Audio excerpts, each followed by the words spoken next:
ویسے سید دنیا دار کیوں ہوتے ہیں؟ کبھی غور کیا کسی نے؟ ہاں، اس کے بہت سارے اسباب ہیں. 2 سبب میں بتا دیتا ہوں.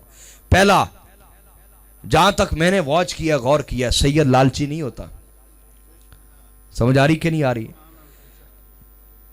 لیکن اس کے گھر کے بھی اخراجات ہیں یا نہیں؟ ہے نا؟ ہے نا؟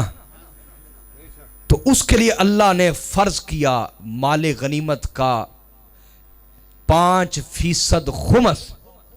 5% بولیے خمس.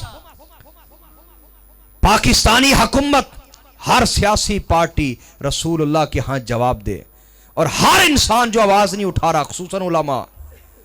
سادات کا حصہ ہے 5% مال غنیمت میں سے. اور تمام معدنیات میں، چاہے وہ پاکستان سے سونا نکل رہا ہے، چاندی نکل رہی ہے، تانبا نکل رہا ہے، لوہا نکل رہا ہے، نمک نکل رہا ہے، پیتل نکل رہا ہے، جو کچھ نکل رہا ہے معدنیات، اس کا 5% آل رسول کا حق ہے.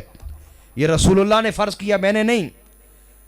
یاد رکھ لیں، سادات کو آپ نے ان کا حق دینا چھوڑ دیا. پہلا شخص جس نے خمس بند کیا وہ یزید ہے. پھر لوگ اپنے مال میں سے 5% سادات کی خدمت میں پیش کرتے تھے. امام زین العابدین، امام جعفر صادق سب کی بارگاہ میں پیش ہوتا تھا. لیکن آج آپ کیا کرتے ہیں؟ آپ کہتے ہیں تسی تقریر کرو پیسے لوٹانے میں، تاکہ ہمارا بھی نام آئے کہ ہم سیدوں کی خدمت کر رہے ہیں. ہم کہتے ہیں کوئی حیا کرو، ہمارا حق ہمیں لوٹاؤ، ہم پہ احسان نہ کرو. سمجھ آ رہی بات کی کہ نہیں آ رہی؟ سید کی خدمت سعادت سمجھ کے کرتے ہیں، عبادت سمجھ کے کرتے ہیں، احسان سمجھ کے نہیں کرتے. اور سید کی خدمت کے لیے قاضی ثناء اللہ پانی پتی لکھا تفسیر مظری میں، اور حضرت شاہ ولی اللہ محدث دہلوی نے بھی تصدیق کی.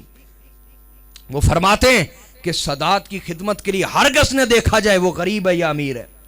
سید کی خدمت سرکار کی خدمت سمجھ کے کی جائے.